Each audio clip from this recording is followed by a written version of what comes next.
I've worked as a veterinarian for years, and I thought I had seen every kind of cruelty and miracle this job could offer. But nothing prepared me for the night my life changed forever. The night a dying puppy was carried into my clinic inside a black trash bag. It was late, and I was already halfway out the door, mentally exhausted and physically drained. Just as I reached for my coat, one of my technicians rushed toward me, her face pale and tight with shock. She didn't say a word. She simply held up the bag. "We found him behind a restaurant," she whispered. "In a dumpster."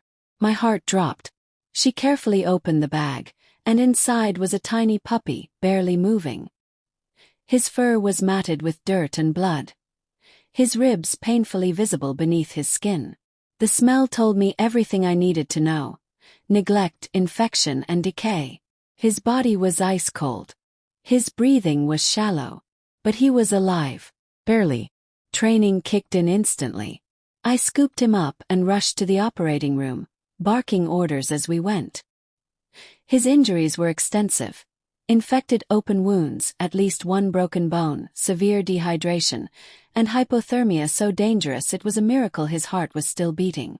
Any reasonable person might have assumed it was too late. But I refused to let him die in a trash bag. The surgery was one of the hardest I'd ever performed. His tiny body fought me at every step. His blood pressure dipped dangerously low more than once, and there were moments when the room went silent except for the sound of my own breathing. But after hours that felt like days, the procedure ended. He survived. The following days blurred together. I took on most of his care myself, sleeping in short shifts and checking his vitals obsessively.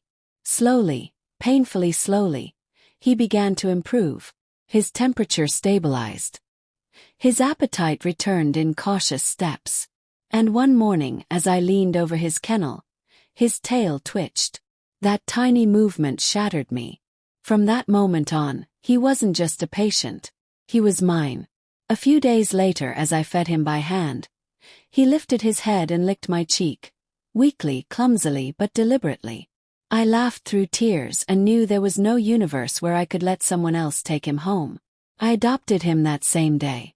I named him Zeus, not because he was strong, but because he had survived something no creature his size ever should have.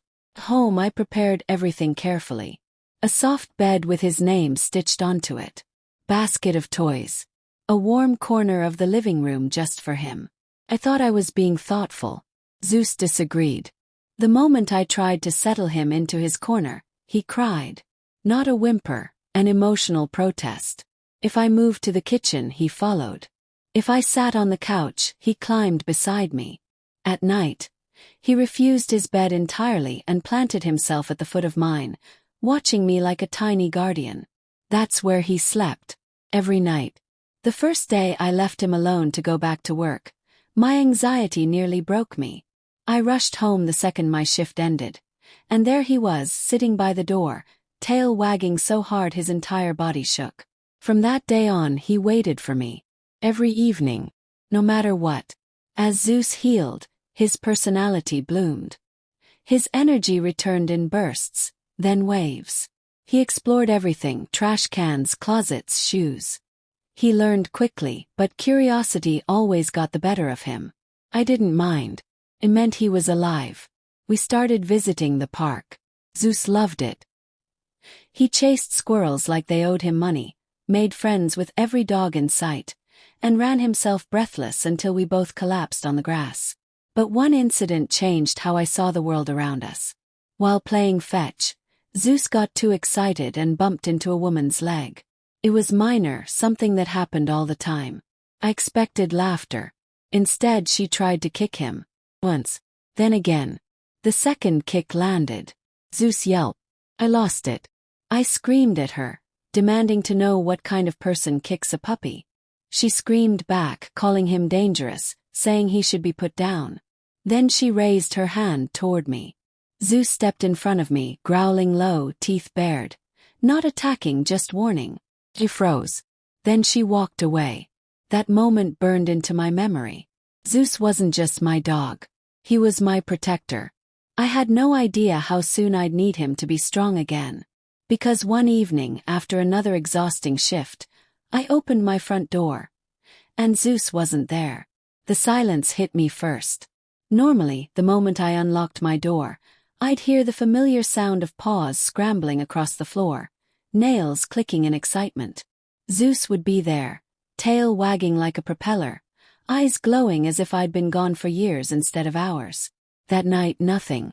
I called his name once, casually at first. No response. I stepped inside, setting my bag down, scanning the room. His toys were where he left them. His water bowl was untouched.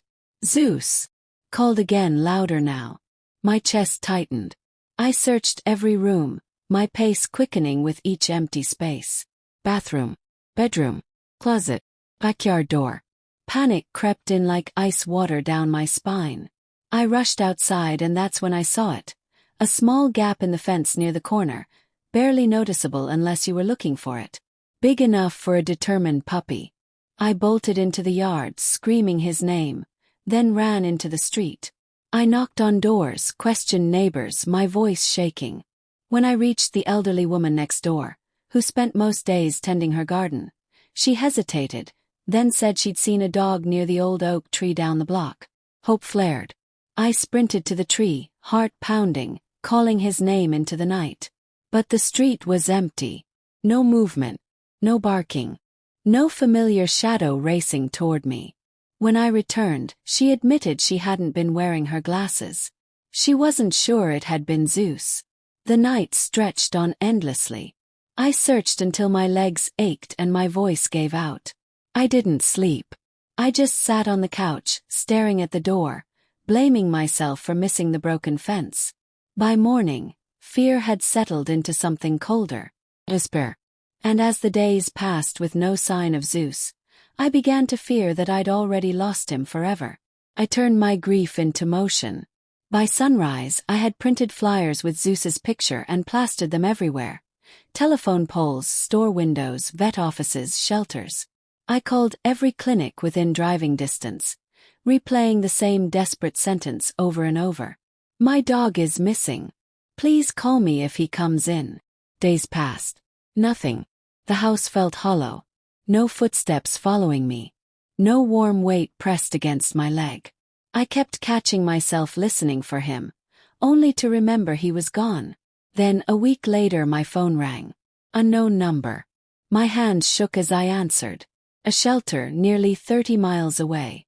Someone had found a dog wandering the streets, exhausted and filthy. They thought he might be mine. I drove like I was running out of time. When I walked into the shelter, I saw him curled into himself, fur matted, eyes dull. Smaller somehow. Zeus, I whispered. His head snapped up. His tail moved, just barely, but his eyes lit up like he'd found his way home. I dropped to my knees and held him, crying openly. He was alive. At home, I bathed him, fed him gently, and repaired every inch of the fence. I swore I'd never let him disappear again. I didn't know the danger wasn't over. Because just days after Zeus returned home, he started getting sick. Zeus stopped eating first. Then came the lethargy. He barely lifted his head. Every instinct screamed that something was wrong. The X-ray confirmed my worst fear. A piece of plastic lodged deep in his intestines. Likely swallowed while he was missing. It was life-threatening. Surgery was the only option. Operating on strangers' pets was one thing. Operating on my own dog felt unbearable. Every cut felt personal. Hours passed. My hands shook with exhaustion, but I refused to stop. At 3 a.m., I finally removed the obstruction. Then came the waiting. I sat beside him through the night, watching the monitors, barely breathing myself. When the sun rose, Zeus stirred. His eyes opened. He whined softly. I broke down in relief. He survived. Again. But Zeus's body had been through more than I realized. And winter was coming. Zeus loved the snow. The way it crunched under his paws. The way flakes clung to his nose. One evening, as snow fell softly around us, he ran after a snowball and collapsed. He couldn't breathe. I rushed him to the clinic. Hypothermia. His weakened body couldn't regulate heat anymore. I worked through the night, warming him slowly, refusing to give up. By morning he stabilized. That was the moment I knew. Zeus needed more protection now. More care. More patience. And I would give him all of it. Still, time was doing what no disease ever could. Slowly stealing his strength. The years passed gently. Zeus slowed down. His muzzle turned gray. He spent hours by the window, watching the world instead of chasing it. We still walked, still cuddled, just quieter now. One night, he curled beside me, resting his head on my lap. I whispered how much I loved him. Sometime before morning, Zeus passed peacefully in his sleep, right where he always chose to be. I buried him beneath the tree where we used to play. He was never just a dog. He was family. And he taught me that saving a life doesn't mean preventing loss. It means making the time in between matter.